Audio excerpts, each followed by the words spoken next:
Hiriyur bus ದುರಂತ ಘಟನೆ ಹಿಂದೆ ಕರಾಳ ಕಥೆಗಳು ಒಂದೊಂದೇ ಹೊರಗಡೆ ಬರ್ತಾ ಇದೆ.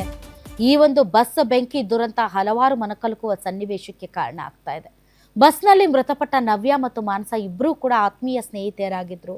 ಇಬ್ಬರಿಗೂ ಏಪ್ರಿಲ್ ತಿಂಗಳಲ್ಲಿ ವಿವಾಹ ನಿಶ್ಚಯ ಆಗಿತ್ತು. ಆದರೆ ಇದೀಗ ಇಬ್ಬರು ಗೆಳತಿಯರು ಒಟ್ಟಿಗೆ ಭಾರದ ಲೋಕಕ್ಕೆ ಪಯಣ ಬೆಳೆಸಿದ್ದಾರೆ.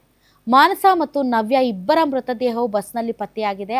ಆದರೆ ಇಬ್ಬರಲ್ಲಿ ಯಾರು ನವ್ಯ ಯಾರು ಮಾನಸ ಅಂತ ಕಂಡುಹಿಡಿಯೋದಕ್ಕೆ ಕಷ್ಟ ಆಗ್ತಾ ಇದೆ. ಯಾಕೆ ಅಂತಂದರೆ ಇಬ್ಬರೂ ಧರಿಸಿದ್ದ ಕೊರಳ ಚೈನ್ ನೋಡಿ ಇದು ನವ್ಯ ಇದು ಮಾನಸ ಅಂತ ಕಂಡುಹಿಡ್ದಿದ್ದಾರೆ. ಯಾಕೆಂದರೆ ಅವರು ಪರಸ್ಪರ ತಮ್ಮ ಚೈನ್ಗಳನ್ನು ಎಕ್ಸ್ಚೇಂಜ್ ಮಾಡ್ಕೊಂಡು ಹಾಕ್ಕೊಳ್ತಾ ಇದ್ರಂತೆ. ಹಾಗಾಗಿ ಮಾನಸ ಮತ್ತು ನವ್ಯ ಅಂತ ಕಂಡುಹಿಡ್ದಿದ್ದಾರೆ. ಆದರೆ ಯಾರು ಮಾನಸ ಯಾರು ನವ್ಯ ಅಂತ ಕಂಡುಹಿಡಿಯೋದಕ್ಕೆ ಆಗ್ತಾ ಇಲ್ಲ.